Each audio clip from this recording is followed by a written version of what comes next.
እንዲህ ሳሚ መታል እንዴ? አላየሁክም ነበር። ትንሽ ቆየሁ። ከኋላ ያየሁሽ ነበር። ከኋላ ይሻላል እንዴ? ከፊት ምንም አይወጣልሽም። ሰላምዬ ለሳሚቾ ዘፈነችለት። ሳሚ በጣም ደስ ያለው አለው። ምክንያቱም ብዙ ይፈልግ ነበረ። ምክንያቱም እሷ እሺ እንድትል ፍቅሩ እንድትቀበል ብዙ ጊዜ ስጥር ነበረ። ከቃል አውጥቶ ባይናገር በተግባር ሲያሳይ ነበረ። ሰላምዬም እንግዲህ የእሱ ፍቅር ለመቀበል እንግዲህ ብዙ ነገሮች ስታደርግና ብዙ ጥረቶች ስታደርግ ይታይ ነበረ። ያው ነገሮች አልተመቻቹላትም። የገባችበትን አላማ እንዳትዘነጋና የገባችበትን አላማ እንዳያስረሳት ነበረ የእሱ ፍቅር ስትርቅና ስትሸሽ የነበረው።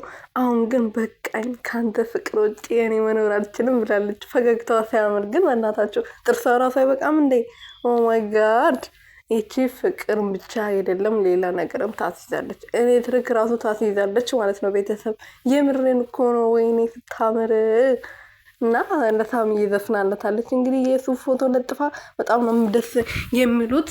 እና ቤተሰብ ምን ልላችሁ ፈልጌ ነው፣ ሰላምዬ ሳሚን ታፈቅረዋለች። ወደፊት ደግሞ ልክ እንደ ጽናትና እንደ ኪራ እንደ ሌሎቹ እንደ ብሩዬ እንደሚሆኑ ተስፋ አደርጋለሁ። ቪዲዮ ቶሎ ቶሎ ቢለቁ ቶሎ እንትን ሚዲያ ላይ እንትን ይሉ ነበር እና ያው ቲክቶካቸው ወይም ደግሞ እንትን ላይ ነው እንጂ ይሄና ዩቱብ ላይ አልተጋነነም የነሱ ማለት ነው። ግን ምርጥ ድራማ ነው።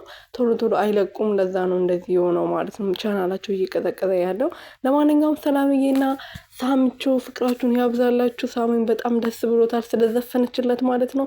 ይሄ ዘፈን በጣም ይጠብቅ ነበረ። ምክንያቱም ከሷ ብዙ ነገር ይፈልጋል እና አሁን ደግሞ ድኖ ከተሻለው በኋላ ወደ ራሱ ከተመለሰ በኋላ ሜሮ ማንነቷን ካወቀ በኋላ ፍቅሩን ገልጾላታል ማለት ነው። እሷም ፍቅሩን ተቀብላለች። በጣም ደስተኛ ሆና ነው የተቀበለችው። ምክንያቱም ይገባታል። እሱ ደስተኛ እንዲሆን ብዙ ነገሮች ስታደርግና ብዙ ጥረት ስታደርግ ነበረና በመጨረሻም ተሳክቶላታል ያሰበችው ማለት ነው። እንኳን ተሳካልሽ የኔ ውድ ሰላምዬ።